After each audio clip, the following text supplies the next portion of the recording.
you're going to have so much unspecial sex in your life. My name is Matthew Kroll. And what if this is the best version? My name is Shahir Dowd. And this is the only podcast about movies, specifically the non-Justice League film, Lady Bird. You know what? I was trying to think about your old podcast where you had the shots. You know, like the patented shot system. Same night movie review or same night tonight for the live version. What up 10 years ago? Yeah, and so what did you do? You have like how many shots? One shot was the best, 5 was the worst, because the more shots you need to enjoy a movie, the worse it probably is. Okay, so I think this would have to be the inverse of it, which is like how many times would you have to watch Justice League before you would be allowed to watch Lady Bird? At least 5. But we're not going to do that this week, and we're not going to review Lady Bird alone. Ladies and gentlemen, boys and girls, children of all ages, the man with his fist already in the air, representing Astoria, the writer producer extraordinaire, Pat Driscoll. What up, buddy? Whoa, hey guys, how are you? I am so good. I'm very excited to be here. I am excited you are here. Pat is a friend from the old Vidiots days, a show we did for. It was a year ago. Less than a year ago. Less than a year. It's ancient history. As we get older, though, time seems longer. I know. Old friends, very close. Then there was that time of estrangement where I felt we were both growing as people. But now we're back together like old times. We did it. And you reached out to us. I did. That's Can I read your text? Yes, has that happened please. before? I want to read your text. No, that's happened before. That's happened before, but it was a serendipitous moment because we were looking for someone to talk about Lady Bird, and the text read, Kroll, if you're looking for a dude in his late 30s to come on your podcast and talk about Lady Bird, I'd be happy to be that person. Having said that, if you're planning to do it and prefer a woman be there as a guest, well, that would make a lot of sense. Yes. I mean, I think if there's one thing that we can prove from 3 men from Astoria, or not from, 3 men who live in Astoria right now, I mean, the patriarchy is real. I mean, right now, we've officially proven it that we're going to be talking about Lady Bird. Or if we had a baby, we would be an 80s movie sitcom right now. That's right. true, too. Yeah. Why didn't one of you bring your children? Oh, damn it. I know. That could have made the whole podcast. It really could have worked. 3 Minute Baby review Lady Bird. Bada bing, bada boom. I'm Gutenberg. But you... I'm Tid dancing this whole thing. Yeah. Right, so I'm... what's his name? Selleck. You're I'll be Magnum Selleck. PI. I can't believe I didn't pick Selleck. So I was thrilled when you texted me. Now, I've invited you on the show before, and we were kind of looking for sort of like the right movie or whatever. Did you text me right when you got out of the theater, or was it like when did it happen? I was sitting in the theater, the credits were rolling, and I was just like tears in my eyes. I was just moved by this movie to the point where I was like, I need to talk about being this. a new dad, I don't get to go to the movies ever. Sure. So I pick and choose what I see, and I was like, well, this would be the perfect thing. Well, so tell us about your movie. Like, what do you like in movies? Fill us in on Pat's cinematic history. Well, have you seen Lady Bird? I have seen Lady Bird. I like movies like that. They tick all of my boxes. I love a little nostalgia. I love coming of age stuff. But I kind of fall all over the place. If I had to pick like the movie I love the most is Fargo. I kind of like small stories, character driven stories where we sort of see people grow and interact with each other, and that's my kind of bread and butter. Okay, stuff I love the most. So Fargo, you're a fan of the TV show, by the way? Sure, I love the TV show. The TV show is great. It's very different from the movie. Are you kind of like Coen Brothers? Yeah, I like the Coen Brothers quite a bit. I love horror movies, but that's sort of like another thing that we We just did a whole special on them live at QED in the neighborhood. Yeah. I was dad dude. I know. I understand. I totally understand, and I get the whole thing about like you have very limited time now as a dad, and you've got to like make your choice, because basically when you're a dad and you're trying to like make a choice to go to the movies, you basically have to put 2 other people out, one being the baby, of course, the other being your wife or your partner, and like so I was kind of upset last week when we had to do Justice League. Kind of upset? I was kind of upset last week. Kind of upset? Yeah, and it was interesting because we got an email about Justice League this week from Will, who I believe is in Australia. Friend of the show, Will. We got it right here. Yeah. All right, so let's just read this real quick. I really enjoyed this email. It was a great email, yeah. Will writes, seems like I was the only one desperately waiting for that Justice League podcast. So far, of all the people contacting us, you were. You were the only one, Will. I wanted to confirm my deepest suspicion that the movie just wasn't anything at all. As a huge DC fan and a Batman v Superman sympathizer. Whoa. Credibility lost. No, the absolute worst thing this movie could be was just average, just blah. What's worse, rather than setting up the DC universe, it felt like the end of it. Affleck's probably leaving, and the whole DC slate just feels unstable at the moment. And as a fan, it's so disheartening. The main reason for this is the movie that it basically flopped, probably looking at around 600 million, which is amazing that that's a flop. That's a flop. But he then continues, I was pretty sad listening to your podcast justifying again and again the terrible decisions made because this movie basically won't make bank. Whoops. Side note, real quick, Movie Bob, friend of the show on the Spider-Man Homecoming podcast, check that out. He's doing a great deconstruction of Batman v Superman that runs about 3 hours long, and it's worth the entire time. It's longer than the movie, but it feels quicker than Batman v Superman. Yes, right? but he was talking about basically how, like, even with Justice League not living up to the number, the reason it is a flop is because everything sort of up, like the money that they've spent on everything previously from The Dark Knight on has not, as it's been a huge gamble and lost for the most part. Right. He finishes up. Will finishes up. Also, I didn't like the course corrections. Affleck was a great Batman in Batman v Superman, in my opinion. I agree. And in this one, he was fake tanned and redundant. That's not my Batman. That's not what it should be. And then he finishes, by the way, I'll log in with my US iTunes account one day to write some erotic fan fiction in a review. Yes, You'll definitely be wearing the kinky black Power Rangers outfit, Shahir. Fun fact, I'm wearing it right now. Yeah, he wears it under his I can clothes attest to it. all the time. And then he had the best postscript. Do you want to read the postscript, Shahir? All right, so this was in reference to last week. We were asking the question about the Aquaman movie. I thought I'd heard rumors that James Wan had dropped out, but apparently Will tells us that he hasn't dropped out, and he wanted to correct an error from the Terminator Genesis review or the Genesis review.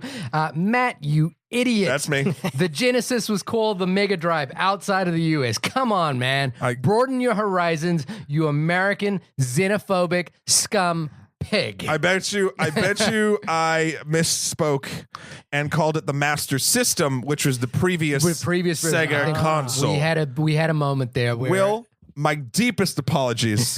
I will strive to I will take 3 erotic fan fictions as atonement here.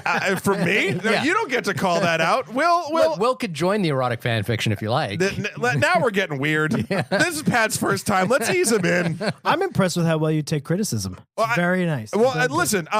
Look, if someone calls me out on video game trivia and they're correct, I will bow down. Sure. I am not a monster. I have principles, even when I'm wrong. Will, thank you so much for the email. Shahir, if other people would like to tell us how we're wrong, how can people find us and tell us? Will, you could email us in at onlymoviepodcast@gmail.com, or you could hit us up on Twitter at onlymoviepod. We also have a Facebook page, which I haven't been mentioning recently, but there's a lot of activity on our Facebook page. I'm always shocked how much activity is on our Facebook a lot page. of comments, a lot of for as feedback. little that we do with it. I know. But you can go to our Facebook page. Also, check us out on the web for all our back catalog of episodes. What are we at? 130 something? This will be 131. 131 episodes. Yeah. If you were taking a road trip with your child on a college tour, instead of listening to John Steinbeck on tape, you could listen to us the entire way. That wouldn't call any interpersonal family turmoil. You know what's weird is I had a friend of mine reach out to me this week who said he'd finally finished every single episode that we'd done, and he was looking for more. Why? I know. I love him. No, that's I love exactly him, but why? That's exactly what my wife said. She was like, "Why? What is he doing with his life?" I respect her opinion. She's a very smart woman. She actually listened to her first episode in a long time. What was it? Which one did she listen to? The Big Sick, because I told her, because she saw it with me, and because I mentioned Makes her sense. In that episode. So she was like, I think I get it. I think I know why people listen to you now. Oh, thanks. Nice. I a little guess. skeptical. Yeah. Well, on the one hand, I got a friend who's like, I need more episodes. Of course. On And then the you other have your wife, hand, the who's woman like, whom you've married and fathered a child with, going, who's like, I mean, you're fine. Yeah. You're fine. What are you doing with your life? But it's like she hears you talking all the time. Yeah. Probably gets a lot of this. Yeah. And she needs me to shut up. Yeah. basically. She's like, It's literally before the podcast, you would just do the podcast at her. yeah. So, Shivali, what I'm saying basically is you should probably, I'm expecting an extra large Christmas gift this year. Yeah, well, it's coming. She actually offered some gifts tonight, but I didn't bring them. Well, because I'm a shitty friend. Yeah, I know. Well, you bring me beer that's a year old for other people.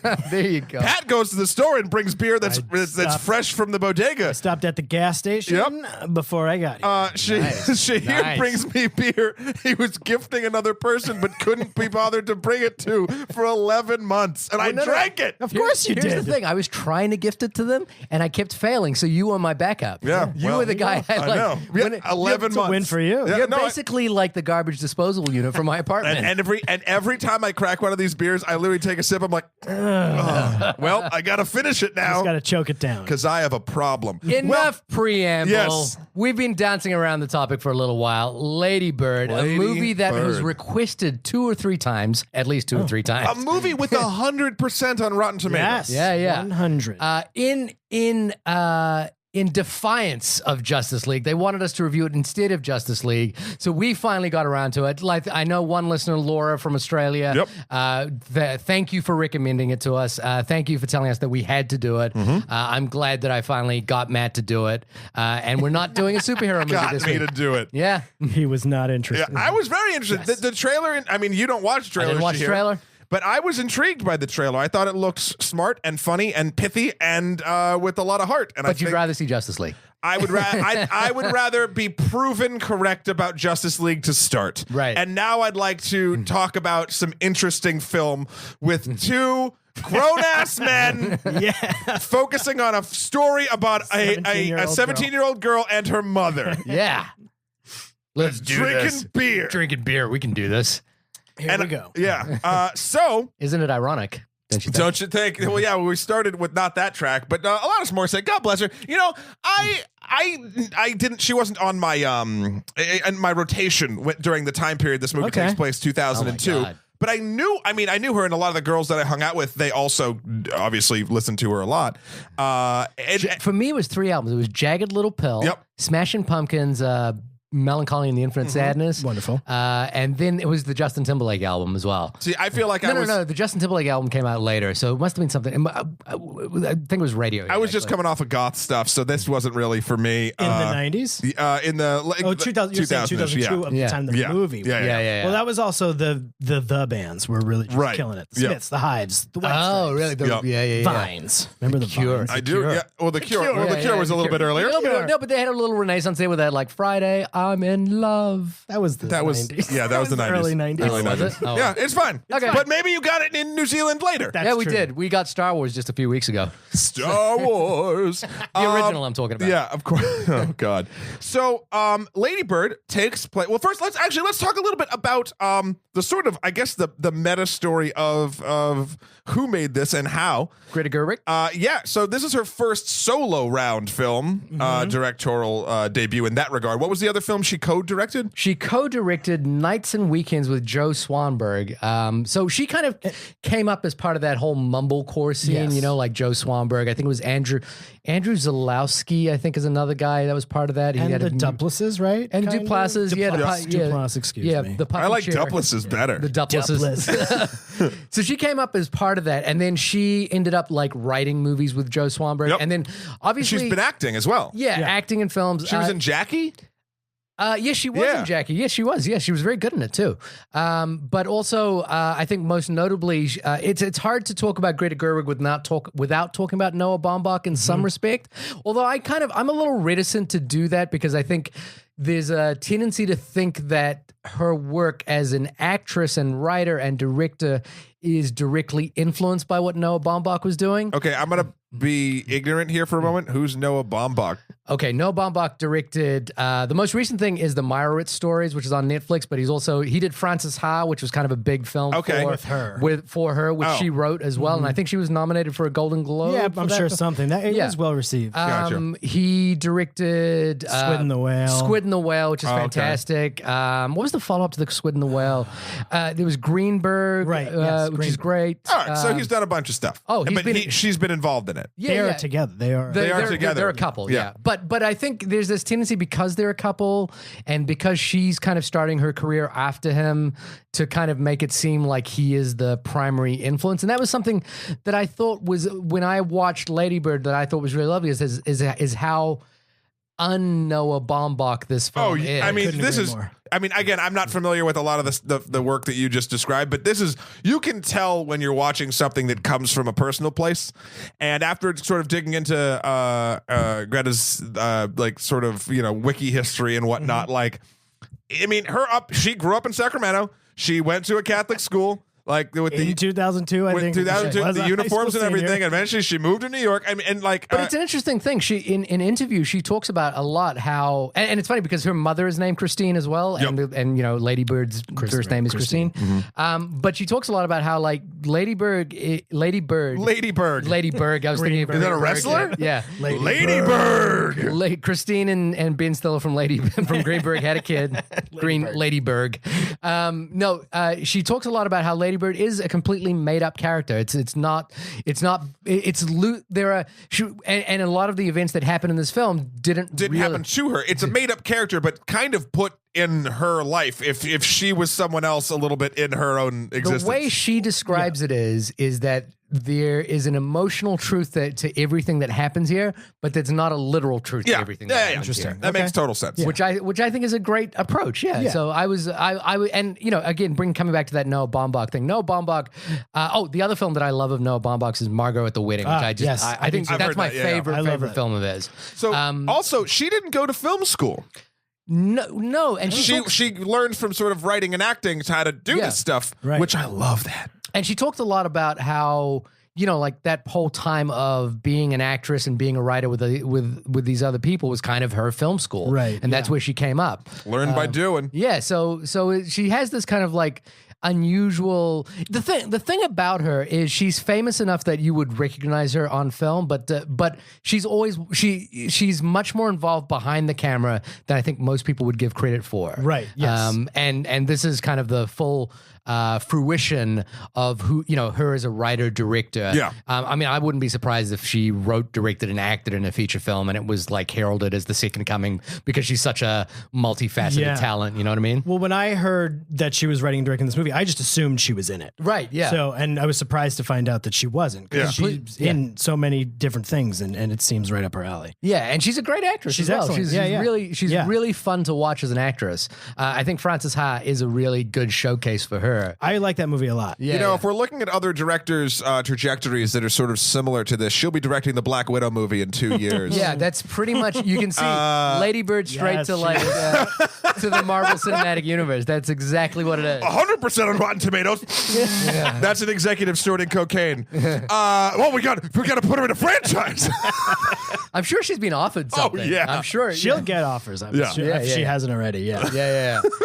But Pat, Yes. let's start with you. You insisted upon calling us, and we were very happy to have you here. Yeah, thank you. And That's very nice. you wrote with tears in your eye, your affection for this movie. Tell us how you felt about it. Okay. Well, I loved this movie. Okay. I think you go into a coming of age movie and you sort of expect certain things, and they're here. Right. You know, it's high school seniors, the prom, the bad boyfriends, the relationships, the friendships, the graduation, all of that is here. But everything in this movie, for me, all of that is done, but there's just like a little surprise. There's like something you don't expect in every one of those things. So it doesn't feel rote. It doesn't feel like you've seen it before.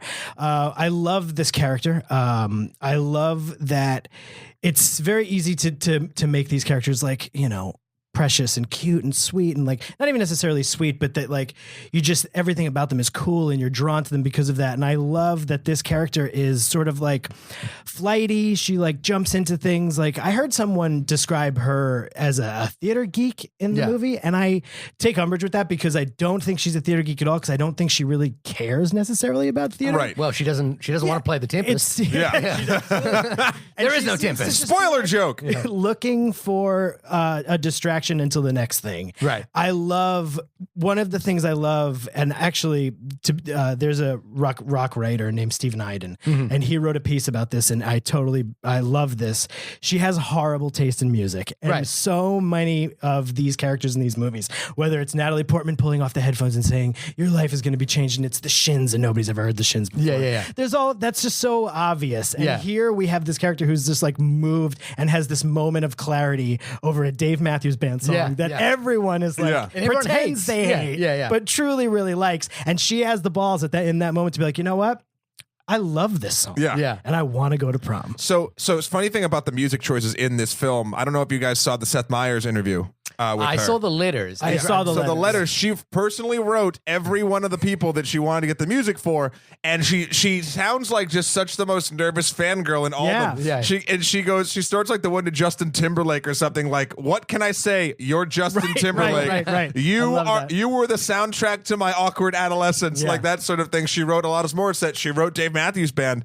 And it's this weird sort of that level of creator sincerity just bleeds throughout this entire film, and you can tell the earnestness at which even the most ridiculous parts of this film are being told.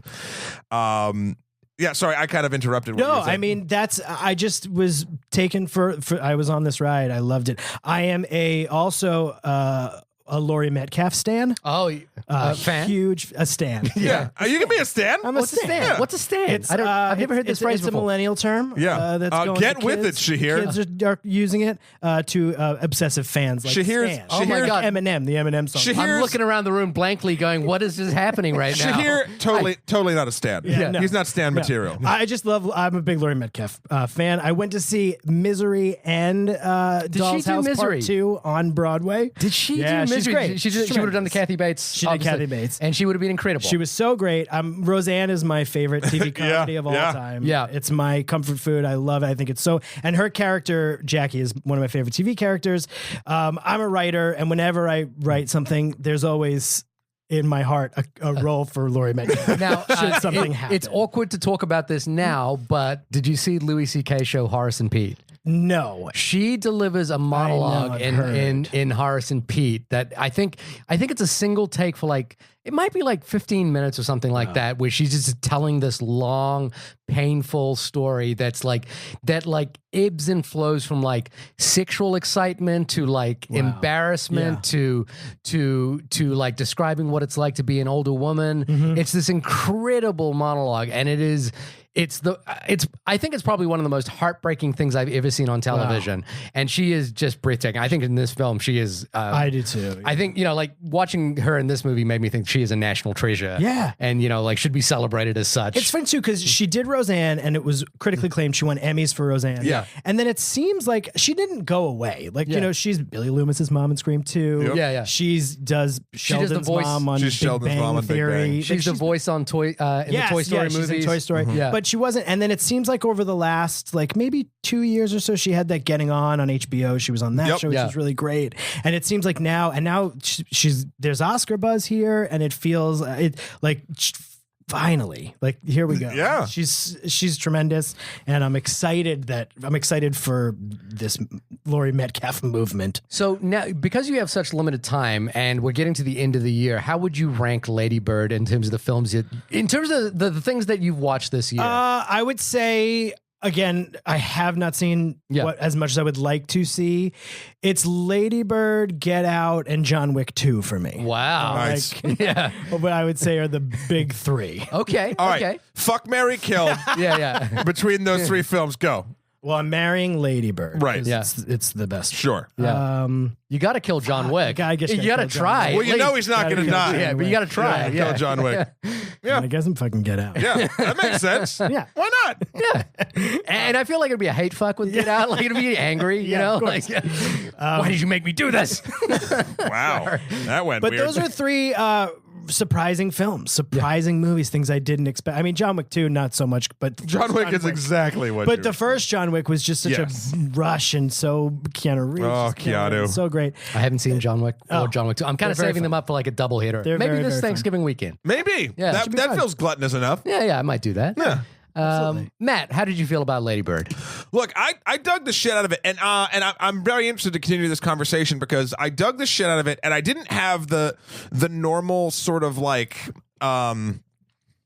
insta talk sort of like feeling about it. It was sort of for me and Jamie who went with me. We both sort of had that like, we don't want to talk about it right away. Like I want to sort of like we just sort of like ingest it and sort of figure out what we want. And as I was thinking about it today, between working on a television show that absolutely is the total antithesis of this film, it was interesting because I'm like, okay, I really liked it. Obviously, the level of film craft is lovely, and it's super earnest, and the characters are wonderful, and it is the best mother-daughter story I've seen since, honestly. And there's not a ton that are like that really like are transcendent like this. And the last one I saw, this might sound silly, and this one does it better, but was Brave, the animated film Brave. That was such a nice surprise because at its core, it was a story about a mother and a daughter and the way they interact with one another. This is. I was thinking about it, and it's like this is one person's coming of age story, but while another person, it's their letting go story, and that's what parenting is. Congratulations, gentlemen! You two are going to hit that way before me, if any. With your respective spawn. And it's beautiful, and it's painful, and it reminded me a lot of. As much as it could, I mean, from just sort of the flip side of the coin there, like my adolescence and sort of awkward moments that I grew up with. Even the quote Lady Bird thing. I went through so many. What was your name? Phases. I don't know if I've told you this stuff before, but it's actually pertinent to the Justice League. Okay. I'm gonna embarrass the shit out of myself right now. You ready? Matt Batman Kroll. Here's the deal. So like in fifth grade or like sixth grade or something, it was middle school. I don't know what these ages are, by the way. It doesn't matter. I don't even remember 10, the 11. ages. Okay. I just started being asked to be called Bruce Wayne. Okay. Matt Like Bruce Wayne Kroll. to the point where my teachers would just put me under Wayne when they'd humor me. They actually did? Because they were like, I guess I was At 10 years old, it's like, what are you going to do? cute. You know? But then, like, I had like a Batman suit in like the teacher's closet that I made out of like paper plates and shit, and like I started getting a pantheon and like a little bit of a following of people. Anyway, it's silly and it's stupid, and it went on way too long, and I put a kibosh on that shit before I went to high school because I would have got my ass beat. But then also, like, even my nickname that I go by on the internet and on my Twitter, Emperor, that comes from someone because I was running like games and stuff in middle school and grade school beforehand, and someone used the word Emperor with me, and then I was like, oh yeah, no, that's it. I'm Emperor Matthew S. Kroll now. Yeah. That's it. And so I just coming from a place being like, call me this like you said you'd call me this. Yeah. It struck a chord home. Dabbling in theater struck a chord because I never was a theater kid, but I did one or two plays and I loved it.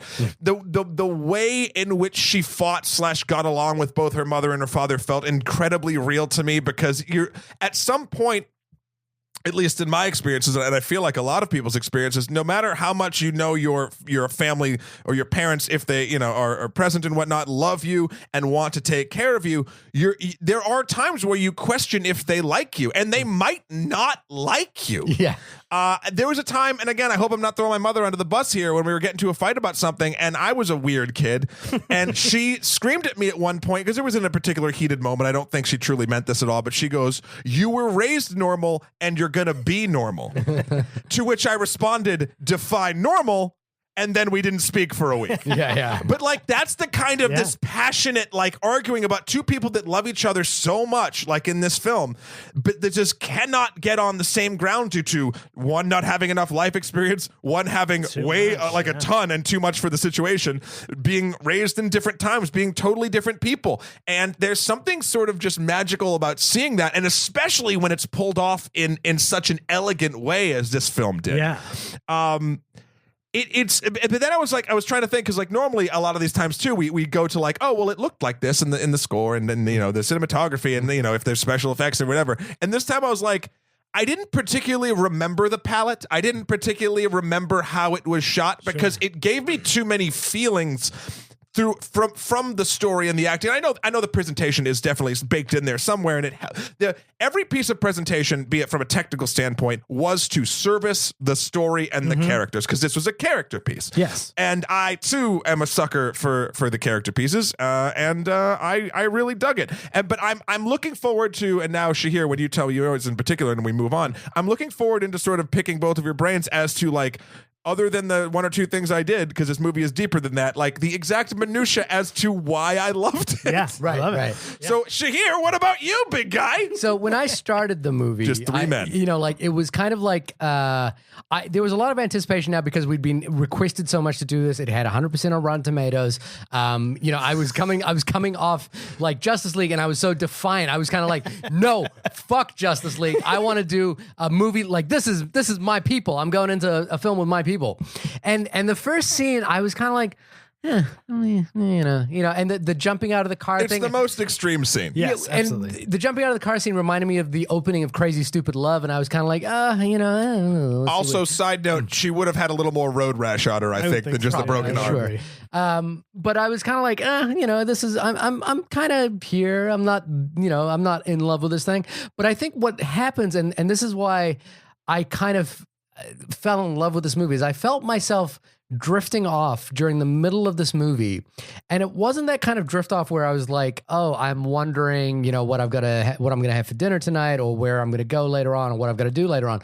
What I was drifting off thinking about was where these characters are gonna be in 10 years' time. And I spent this long period in the middle of the movie realizing that I was actually just daydreaming about who these people are and where they're gonna go. And in fact, and then I was kind of startled where there's a line after she is intimate with another person where she says, cut to 10 years later. Yes, yeah. And I was like, oh, wait, are they going to do this? Are they doing this? And, you know, and she was kind of talking about like, And they turn to face the camera and stare directly at Shahir just for a moment. and I was like, and I suddenly realized that, you know, like you're saying, the film has this kind of like, this subterfuge of being kind of light and fluffy, and it just feels like it's just drifting along. And a lot of scenes don't feel like they're kind of part of a bigger story. There's no like ongoing major narrative, except for the fact that Lady Bird is trying to get into college. But what's happening is, what's brilliant about the way this film was put together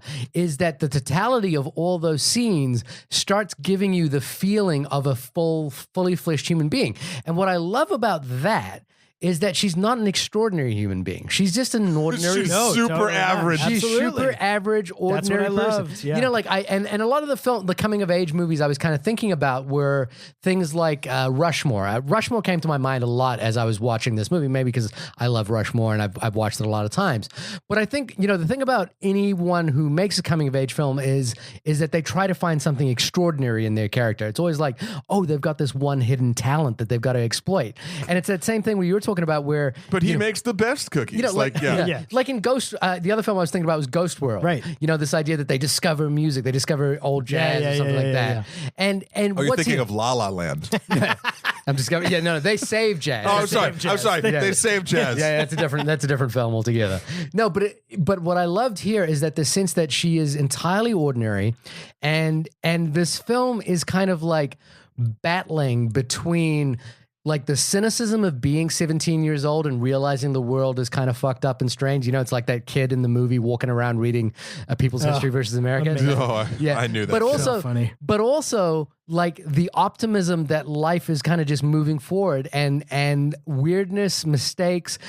You know, like to me, the best summation of the movie comes towards the end, which is something I wanted to talk about in spoilers. But it was this. we can get there. We're a half hour in. We're almost Spoiler there. time. Yeah, I'll hold off on that one because it's a little bit more detailed. But the overall thought here is this idea that as we go from teenagers to adults, we are confronted with the idea of disillusionment. We realize that our parents aren't superheroes. We realize that money suddenly drives a lot of decisions, whereas we used to think that, you know, you could be anything you want. You can do whatever you want to do. And you suddenly realize that that's not true around that period of 17 years old. And you also realize that the things that you thought were going to be important, like in the case of like Lady Bird losing her virginity for the first time, or, you know, staying with your best friend, suddenly aren't anymore. And and I think what that does is that drives home this kind of like cynicism that is either some people adopt into their psyche, or in the case of Lady Bird, what I think is interesting is that she discovers like even within that cynicism, there are just these flutters of hope and optimism, and she kind of like finds them, and that's not extraordinary. It's not. It's nothing revelatory at all. Right. But I fell in love with this character, and I fell in love with the way in which this film depicts the relationships with people around her, because everything feels genuine, authentic, earned, real. And I think it comes no stronger than through Laurie Metcalf's portrayal of her mother, which has this, like there is this ongoing bickering that happens between a mother and a daughter. And I think I understand that through having seen mothers and daughters together. And then, there's moments of levity in amongst that, like where they're at the thrift shop. The thrift shop scene. It's amazing. Yeah, and it even happens right at the beginning, because it happens in the opposite, where they're basically weeping together over the grave. Yeah, they're into it. Yeah. Yeah, and then the next second they're fighting. Yep. And there's that moment in the thrift shop where basically they're fighting about where she's going to go for Thanksgiving, and like they're arguing about like I've done so much for you, why aren't you doing this? And all of a sudden, all of that goes away when they see this dress that they both love. It's great. And it's like it's still steeped in this mother-daughter relationship, because the daughter loves it because it's this dress, and the mother loves it because of how it'll look on her daughter. And it's like this beautiful, just this lovely kind of sentiment that even though these characters have been bickering, that's not the totality of who they are. And I think the way in which the film kind of like builds upon layers and layers and layers isn't this like driving narrative, but it's this sense of like, these are real people, this is what they're going through, and this is important. And then on the other side of that, it just reminded me so much of things that I've personally been through. Like there were like the applying to colleges thing, the getting the rejection letters from colleges thing, the first heartbreaks you kind of have. This film just has all of that. And even though it moves at like a blistering clip, it moves really fast, it still makes all of those moments feel resonant and real. And yeah, there were tears in my eyes during like arguments during this film. There were tears in my eyes towards the end of this movie. I found myself completely in this film towards the end of it. So both of you have mentioned how you cried during this. Yeah. I didn't. Okay. And I didn't, and it's weird because I feel like it's the dumbest sentence I've ever said, and that's saying something. From a logical standpoint, I feel like I should have had an emotional response such as crying. Sure. I did not. Okay. Even though I feel like I should have. I feel like my wires are crossed when it comes to this shit. Well, what do you think you should have cried? Yeah. Like what would have made you cry? The moment where she goes away. I mean, now we're getting into spoilers. Yeah, we're in spoilers. Like, the end of the film, basically, the mother and Lady Bird get into the biggest fight so far, and she's going off to New York because she got accepted into a school, and they did a bunch of financial dark wizardry to get her to go there, and they're sacrificing a lot as a family, And as they drop her off at the airport, she's still not speaking to Lady Bird. The mother's not. And then eventually there's a little bit of an adventure in New York. And then all of a sudden she calls her mom and talks about her hometown sort of in a loving way that she hasn't done it before. She's rallied against her hometown, as we all kind of do, I feel like, even though, I mean, personally, deep down, I'm like, oh, Amherst, New Hampshire, so boring. But at the same time, I'm probably going to retire there. So like, it's that weird, like you rally so hard against something that you kind of like. You just, especially when you're young, you feel like you have to. So I think you didn't mention the thing that I actually cried at in that Me scene. neither, yeah. Yeah, you didn't mention the thing that do you want to For me, it's when she circles the airport. Yeah, and she circles the airport and comes back. And she loses it. That's when she sort of has her moment of, oh my God. Maybe it's because you have kids. No, because the thing it didn't have to do with kids. It had to do with this idea that Laura Metcalf's character is holding on to this anger when her child is going away, and it's a moment you can never take back. Yes, exactly. That's what it was for me. And then she misses it, and it's and that's the tragic that was this moment where I was like, but at the same time I was like, this is okay. because this is what life is. Right. Oh, absolutely. Sure, I think it's, sure. It's honest. Yeah. I didn't feel that, and again, it feels like I should have. Like I agree with Can I tell you- everything. Can I tell you a couple of other moments that actually Yeah. really got to me? Yeah. So the other one that like kind of gave me a happy cry was when she went to the prom with her Me best too. friend. Me Yeah, too. that was You know, wonderful. Yeah, it was just this Same wonderful thing. moment where she was because I felt like it was a it wasn't intentional. She's still selfish. She still kind of ignores her friend, that sort of thing. But when her friend says, and I should know the name of the character by the way, Julie. When Julie says, "I'm gonna miss the fuck out of you," Yeah. you know, it's like, yeah, you are. This is the last hurrah of these two people. Played by Beanie Feldstein, who Feldstein, I think. Yeah, that's what The it is. last time I saw her was in Neighbors 2. Yeah, Yes. yeah, Yeah, I saw that on a plane. Yeah, I did too. Yeah. Love it on a plane. She's wonderful. She is this. I feel like she is the film's secret weapon. For me personally, every scene she was in for having so little screen time, Yeah. she felt like a completely developed character. Well, I think a lot of those characters do. I think all those characters get an arc. And like you said, it moves at a blistering pace. It feels lived in. Like you feel like you're going through. Like she has relationships with two different guys. Yeah. And those characters, like I think it's evident that Greta Gerwig loves all of these characters. Yeah. As silly and as goofy as some of them are, especially Kyle, the sort of gothy boyfriend, not gothy, but Yeah. pretentious jerk off Yeah. boyfriend. Yeah. She loves that. She loves all those characters. And but Beanie Feldstein, I agree. She's Yeah. I mean, even to the point of the Jonah Hill's sister. the Really? yeah. what's that? She's Jonah Hill's sister. Get out Oh, of really? town. I didn't know that. Think about it though. Look, Yeah, think about it. I'm thinking about it. Thinking about it. Think about it. No, but I was thinking about the priest who plays, you know, like who plays the drama coach to begin with, and that scene with Sookie's grandma from True Blood. Grandma. Oh yes, no, that's the nun. Nuns are Well- female priests. Oh, I was got talking you. about the I haven't priest- been to the a church crying since priest. 1998. No, the priest who kind of goes to Counseling. to Yes. counseling and like has this and like you just catch a glimpse basically of his entire arc where at the end of the play he says they hated it, and then the next time we see him he's left the school, and then we see him with the mother, and I was just really touched by that Yeah. because he could be kind of a jokey character, you know, the scene where he's like, we're all gonna cry, whoever cries cries first, and he does, and he says, I'm sorry. That could be just kind of like you know, a throwaway joke, but it's he not. actually has an arc. Totally. And it's beautiful. And it's like, and that was that thing where I was like thinking about who these characters are going to be later on in life. The stepbrother and stepsister, great characters. Yeah. You know, and the scene where the father, again, I'm terrible with names in this one. I really should. I'm just going to go with name. Larry, who's a very accomplished playwright. Played by Tracy Letts. Letts. Yeah. Tracy Letts. August Osage County, he wrote. Yeah. Super warm in this film. Yeah, just incredible. And just again, you have that moment where Laurie Metcalf is telling her your father has suffered from depression Yeah, his I entire life, and suddenly you just look at the father in a different Yeah, way. you're like, well, shit. and then when he has to go for the job interview, and his son. I sort of teared up when Yeah. he fixes his tie. Yeah, and he That was, was like, go really get him. nice. Yeah, it was go get him. You know, and I was like, and suddenly I was thinking about what if I'm a failure later in life, and like, you know, like, and you have to, because you see that these characters.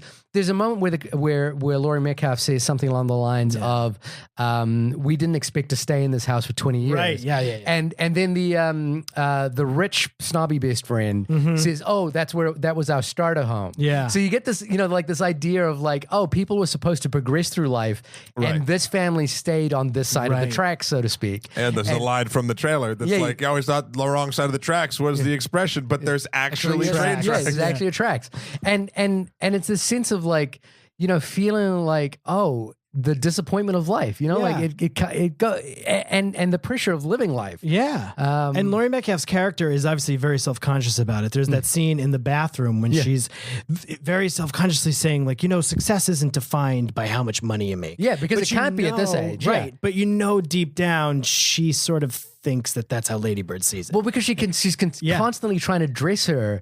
You know, she's constantly, you know, she has that conversation with like, you can't mess up your clothes like this. Yeah. You know, like none of, I think the thing that, you know, everything we're talking about here is that every single one of those scenes doesn't feel like they're throwaway, even though they kind of, they surreptitiously feel like they could be because it just happens so fast. But nothing is throwaway in this Right. movie. You know, like it all kind of adds up. Even like do you really need 2 towels? Yeah. Like, Yeah, because I'm gonna have That's such a fucking parent And Like, it's funny. It's funny, but it's also, but this is, like to your point, she's talking about the fact that she's going to have to do the laundry. Yeah. She doesn't have time for this. And of course, like again, it happens just as a montage, but it's like, can we go do our favorite Sunday thing? And they start going to open homes and they're sitting in these houses that they wish they had. Yeah. It's all kind of built up around this character. So again, for me, that moment where Laurie Metcalf is holding on to the anger as her daughter is leaving is just heartbreaking. And then it's even more tragic when she finally makes the realization, she circles around and she misses it. She runs out of the car and we know that she's basically throwing, like she doesn't want to pay for parking and she's throwing all of that away and she's missed it. Yeah. And she knows she's missed it. And her husband is just like, it's okay, she'll come back. It does also feel like in most of these movies, they're building to that scene where they finally have the reconciliation. The Shirley MacLaine in Deborah Winger Has Cancer. Terms of Endearment. Like that scene, that big Oscar scene where they finally like have that moment and they reconcile and you want it. You are. And in some respects that they don't have it is disappointing, but it's also that's really how it's going to go. That's life. Honest. That's how it's going to go. And like it just, when a movie is great, it doesn't just satiate you. It doesn't just satisfy you in the moment. It makes you reflect upon your own life. And that's what this film did. Like it made me reflect upon my life. And I just started thinking about who I was in 2002 and who I am now. And like, and all the failures I've, or entirely failures, by the way. But, just thinking about like the disappointment of what I thought was possible in 2002 to where I am now. Right. And I think, this film just kind of made, what was great about it is it made me feel like that was okay. It was okay to be disappointed. It was okay to that life kind of works out this way, but that's because life. For as disappointed as they are in certain aspects, there's that pride in Miguel getting the job. Right? There's still stuff to come. And there's pride in sure, graduating, and in her getting into that school. Yeah, and getting to unnamed New York school that she goes to. Yeah, exactly. and like that, there's that. I even teared up at the end where she goes into the church. Because and I'm not a religious person. Neither. But it was. I was raised Catholic. Oh, really? And went to Catholic school. Wow. Yeah. And I actually, with the skirts? Yeah, I had skirt. Yeah, we always 3 inches higher. I always showed off the legs. Hey, you got the legs for it. Thank you. But like this moment, because it's not a religious moment, it's a moment of comfort. It's like I'm just trying to find the things that actually like make me feel. See, better. I found. Here we go. Now I'm going to go to a weird place because that's where I live. I found that sad.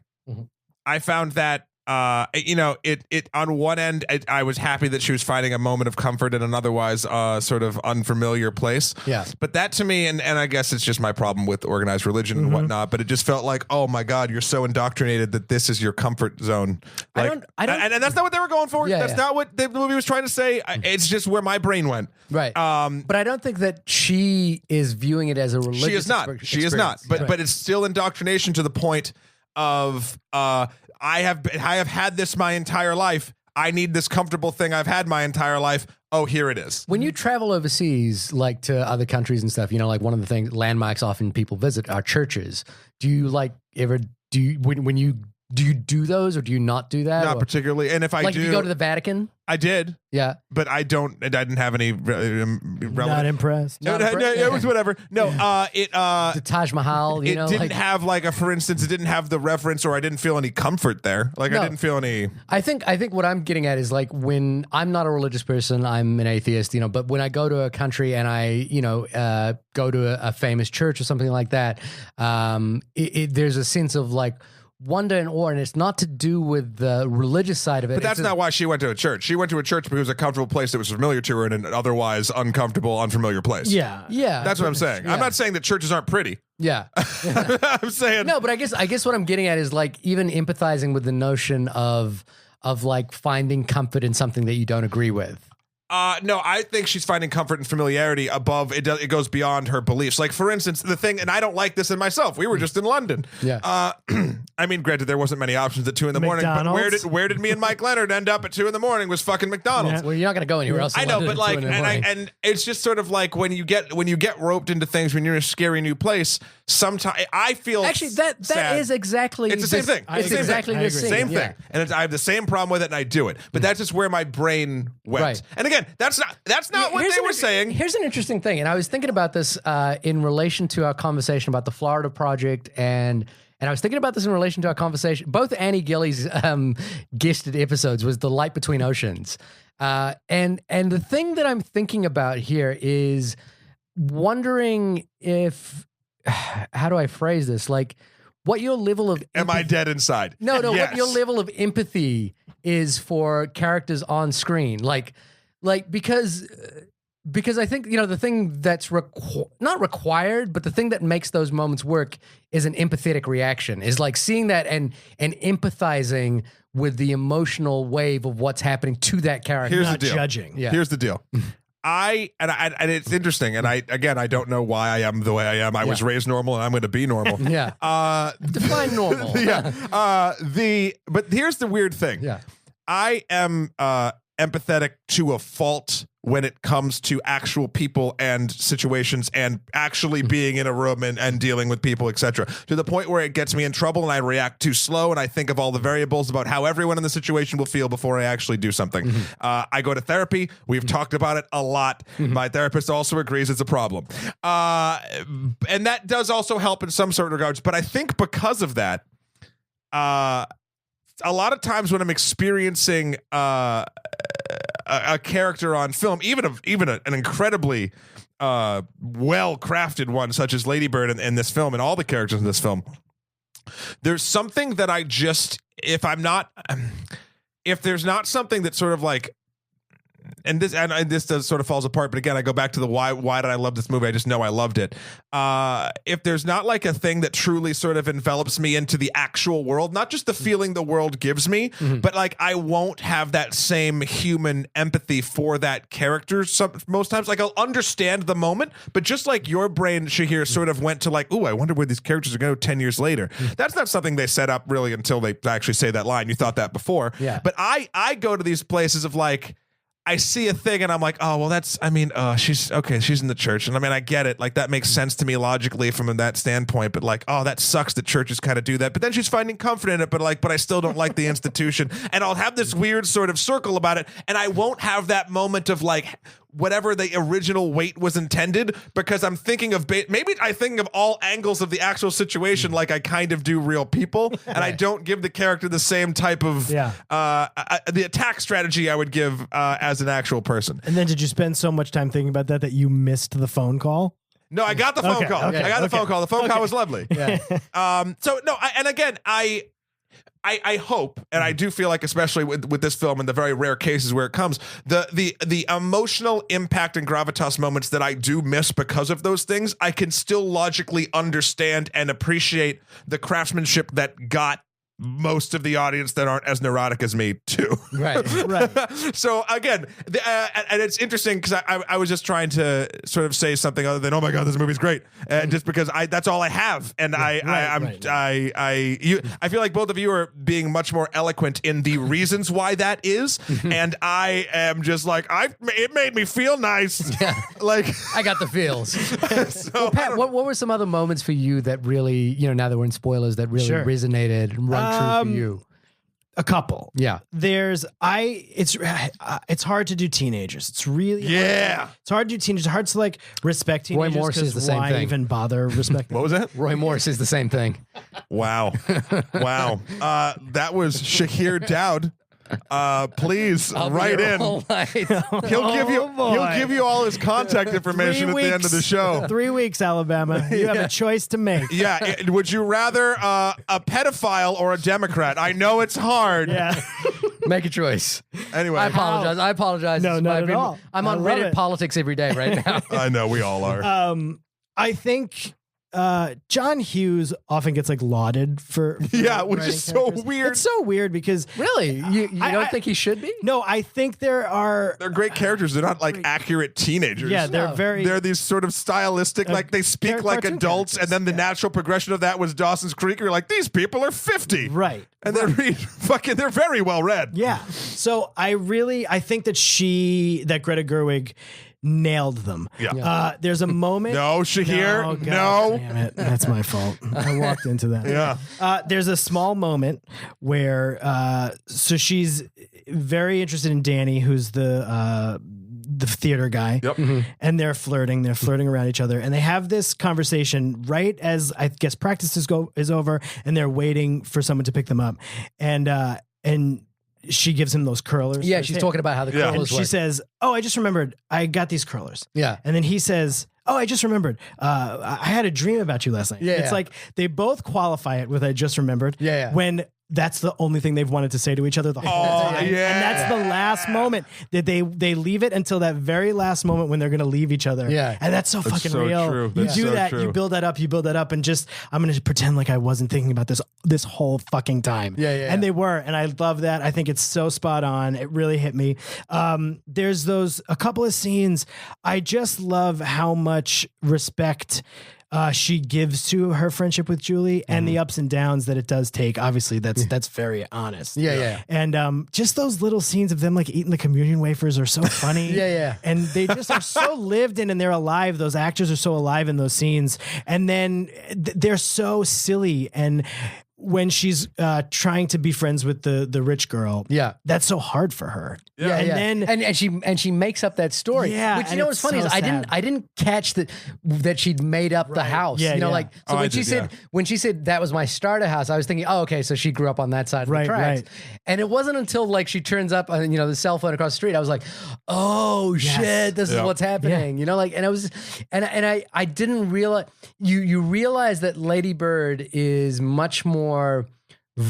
She comes across as like I have an answer for everything kind of thing. Yeah. But in she's- that weird teenager way that they don't. yeah, and she's much more vulnerable than she lets on. So like it's just this attack mechanism that she has, and when she gets into the car toward the prom scene, and you can hear them saying she's really weird. You suddenly because we've been living with her this whole movie, and you suddenly realize that she's everyone really else weird. Yeah, she's that girl that you knew that was weird that you didn't take too seriously. Yeah. And this movie has made me live in her life for the last couple of hours. Yeah. And I'm suddenly like, oh, this is what it means to be like that girl. Right. And it's not weird. It's just it's normal, but like things get twisted up, things get changed. Interpretations get changed in the way that we receive them. So it's like, I just love that the film kind of does that, but it does it so surreptitiously, like it does it with such a sort of understated approach, and it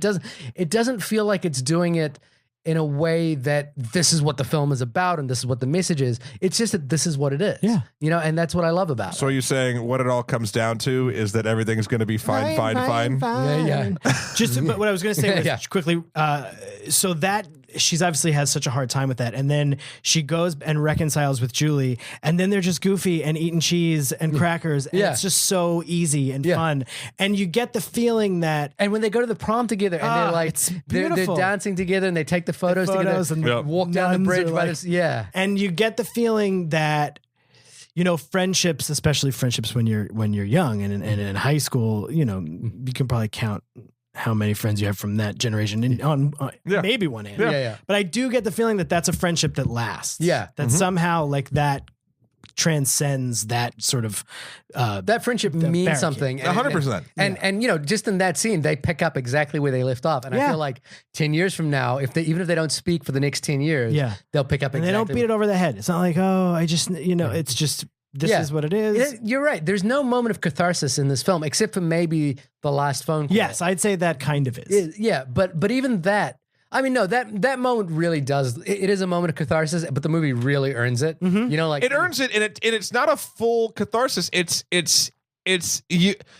gives you the knowledge that catharsis is coming. It doesn't actually do it. Like That's it. Yeah. It's like, and that's what I like about it. It's Well, I think it's built. Like the thing is, you don't realize that everything that she says on that phone call has been built up during the film, but indirectly. So you see, Well, I think you do realize. I think that's the point. well, you see Laura Metcalf driving around, and there's just these shots of her like looking around and kind of enjoying the scenery. You see the nun telling her, you really love yeah. Sacramento. Like, have you ever thought about? And she goes, no, I guess I'm just really observant. She goes, did you ever think that those two were the same thing? Love is attention. Yeah, love is attention. And then like she Smart says, nuns. she says at the end of it, like what is her final line is like, I love driving around Sacramento. Like, do you ever like love just looking outside the window in Sacramento?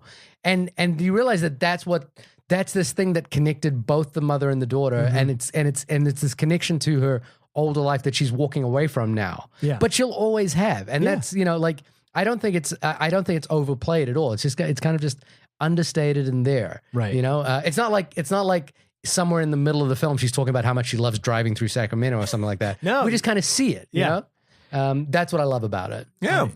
Look, this is I guess we're sort of getting into final thoughts. I mean, this is a film that is the epitome of leaving home, leaving your family, growing up, but all of the good and bad that sort of comes with it. It's lovely. I can only imagine, like, again, 3 dudes in a room talking about Lady Bird. I can't imagine if we're having the level of like empathy or sort of catharsis with this film, how a woman would that it must be the greatest thing ever. And actually, I'll even say, because I've said I love this movie. You should definitely see this movie. Don't see Justice League. See this movie.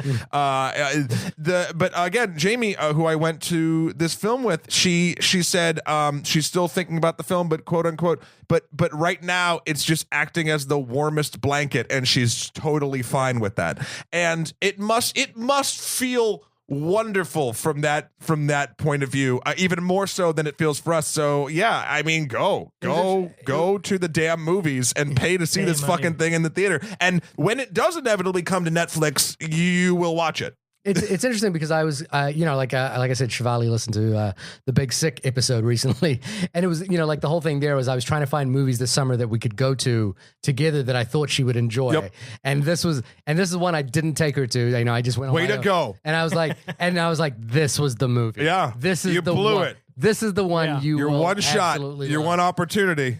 And now, Mom's spaghetti this all over Justice your League. sweater. It was this in Justice League. You should have taken Shivali to both of them. Yeah, I should have taken her to Justice League. She would have loved Justice League. You could have whispered over to you, "Do you bleed?" Yeah, and she would have said yes. But no, now you took it there. I was going just a stupid super. So Shahir, final thought. Let's get out of this fucking thing you've dug. I loved this film. I think it is. I think Jamie said it best. It is a warm blanket of a movie that it continues to wrap you for days after you leave it. And that is, like we've talked about films this year. Because we're getting close to the end of the year, and like what films resonate and will resonate and stay with us. And What year is it? And like one of the other films I'm thinking about is Mother. Because Mother stayed and resonated with me, but it's not like a warm blanket. It stayed and resonated with me like a dark cloud that only rained over me for like the next week. It's like a bed of nails, but there's so many nails it probably won't impale you. It's like a bed of nails, but with one long pointy one that I'm only standing on.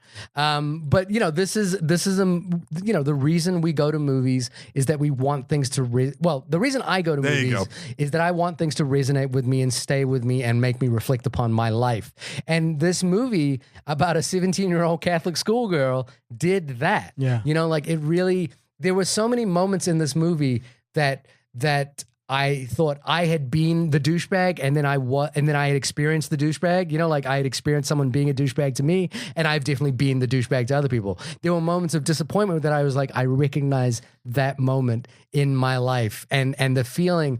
It's not about the disappointment. It's about the sense that the world isn't the way you think it is, and that's what matters. And then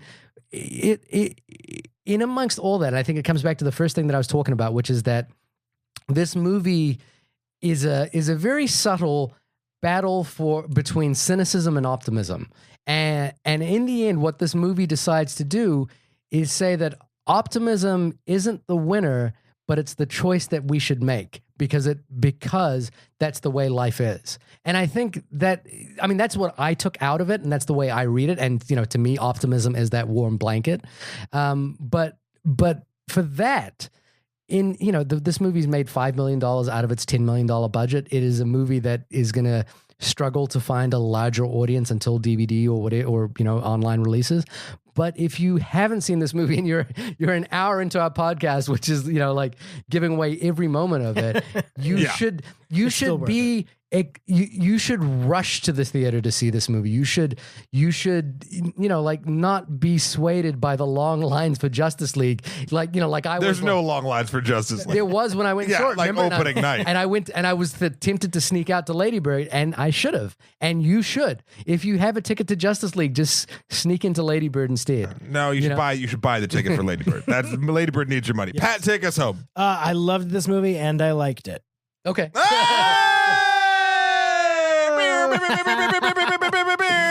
I think Wait, you is should. this another Stan thing? I don't know. No, this is. Oh no! See, I told you he wasn't Stan material, and now we're whatever. Shahir. You'll figure it out. Yeah, you'll figure it out one day when you're older. It's from the movie we were just praising for an hour. Yeah. Okay. I forgot that line. I remembered everything else. You did. Yeah. I'm with you guys. I think it's a great. It's more than a great coming of age movie. It's a great sort of way to show how to do these movies. You can have the moments that you expect and play with them. I think the relationship, that core relationship between Laurie Metcalf and Lady Bird is just so resonant. I think you actually talked about it, how they fight and then they have moments of levity together. But there's also, when they fight, they're mean. Yeah. They're like really mean. And then there's moments where someone else says something that might not be nice about Lady Bird's mom to Lady Bird, and she jumps at attention. She's like, no, she just has a big heart. So they do know each other. I think that's interesting. I love how there's a scene in the movie where her and her friends are all partying in the kitchen, and they wake her up, and it doesn't go where you think it's going to go. It sort of plays totally opposite of what you expect from these characters. That's the movie. It's completely unexpected, in a very sort of expected genre, which I love. And I think the performances are great. I think Greta Gerwig, I know she loves these characters, and listen, I'll go see the next thing she does and the next thing after that. She did a great job here, and it's warm, it's fun, it's funny, it's sad, it's great. Go see it. Yeah. Well, this has been the only podcast about the film Lady Bird. I hope there's more. More Lady Birds? More. Yeah, I want Lady Bird 2, Electric Boogaloo. No, I just meant more podcasts about Lady Bird. Pat, when you are not texting me your overly enthusiastic love and admiration for a film that I was able to get you the next day on this podcast, Hello. Where can folks find you? I am on Twitter at Pat D says SEZ. That's also my Instagram, the same thing. I also want to say quickly, this is a tweet I made on November 11th, 2017.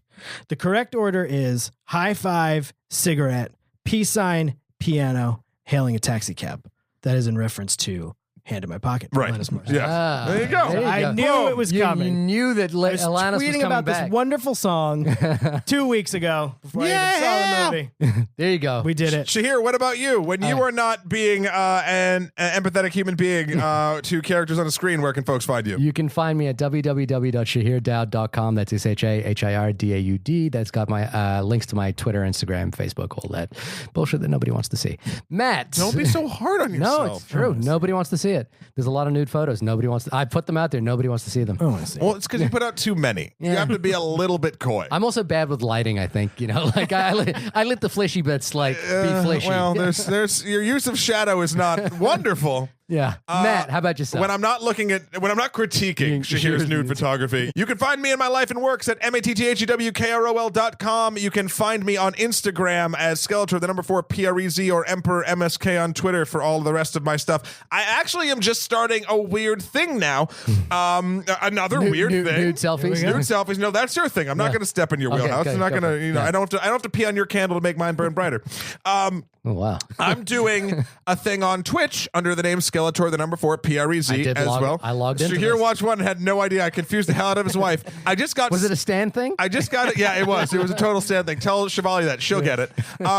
I'm doing this thing. Skyrim just released its VR version on PlayStation, and I've never really been like super psyched to stream video games before. I know it's a big thing, whatever. But for some reason, the level of immersion with Skyrim and how you can see my hands move and where I'm looking and everything like that, I made a character who's I called him the most honest lizard man. His name's Desmond, and it's going to be Desmond's adventure in Skyrim from a first person perspective.